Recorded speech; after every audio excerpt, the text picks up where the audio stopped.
If you asked me at the start of the season whether I thought Joel Embiid would be in the MVP race, I probably would have shut you down very quickly and said something along the lines of course he won't.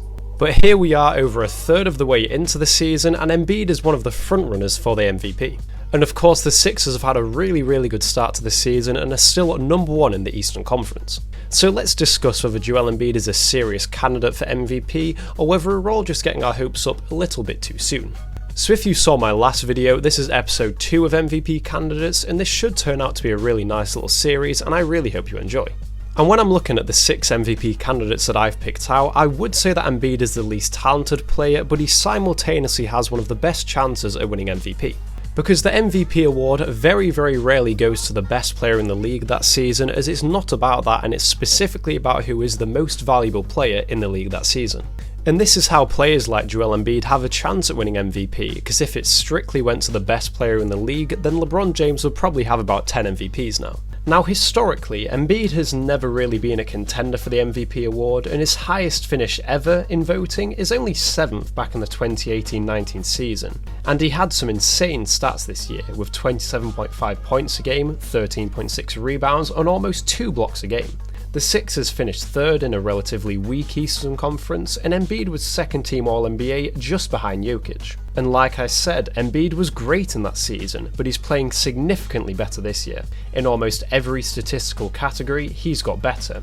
He's at almost 30 points a game, less personal fouls, and he's far more efficient from everywhere on the court.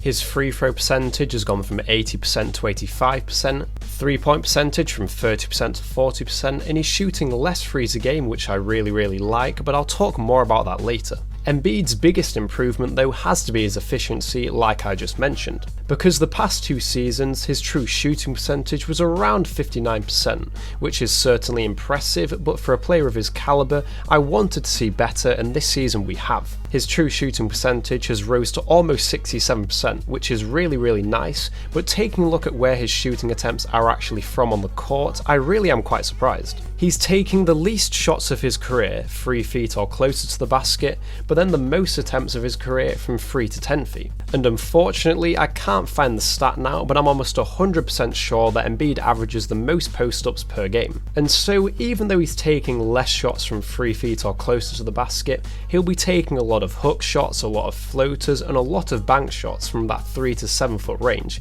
and he'll convert in a very high percentage of these. And he's also taking a lot of mid-range shots, which I'm certainly not mad about, as his form for a 7-footer is really quite remarkable, and from 10 to 16 feet he's shooting over 50%.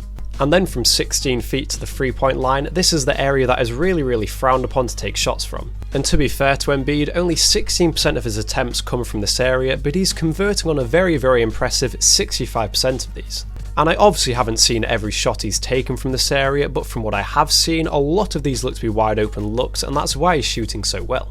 And now onto his 3-point shooting. He's shooting the least threes of his career, but is very close to getting the most points from 3 in his career, as he's shooting so much better than he usually does.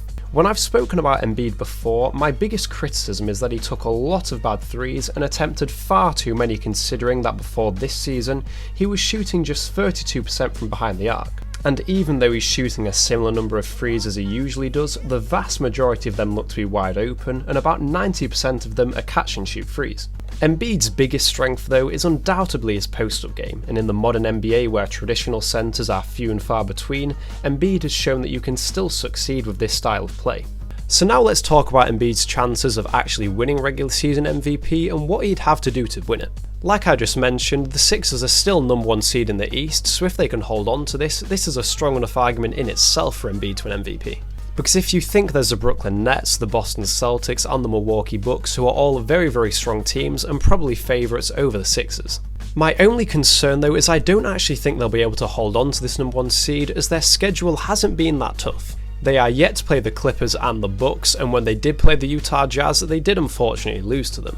They have also played the Blazers but lost to them both times, and when they've played the Brooklyn Nets, they've won 1 game and lost 1 game, which is kind of to be expected. But one of the biggest strengths that Embiid has going into the MVP race is that the Sixers are really bad with him, and in fact they are only 1-5 so far. and their losses are against the Cavaliers, Nuggets, Grizzlies, Pistons, and the Utah Jazz. Now, the Nuggets and the Jazz are both strong teams, so I can kind of expect that, but I'm very, very certain that if Embiid played in all 5 of these games, they would have won at least 3 of them. And with the Sixers performing so poorly without Embiid, this really does show how valuable he is, and he may be the most valuable player in the league. Now, if I had to predict right now whether Embiid will win MVP, I still wouldn't go with him, and I think he'll finish second in voting. But if Embiid keeps playing at this level and leads the Sixers to the #1 seed in the East, then I think I'd have to have him as my favourite. If you've enjoyed watching, please like and subscribe, as it really does help me out, and in my next episode of this I'm going to cover Kawhi Leonard. So if that's something you'd like to see, you can subscribe and turn on the notification bell so it will notify you exactly when I upload it. So thank you so much for watching, and hopefully I'll see you on my next video.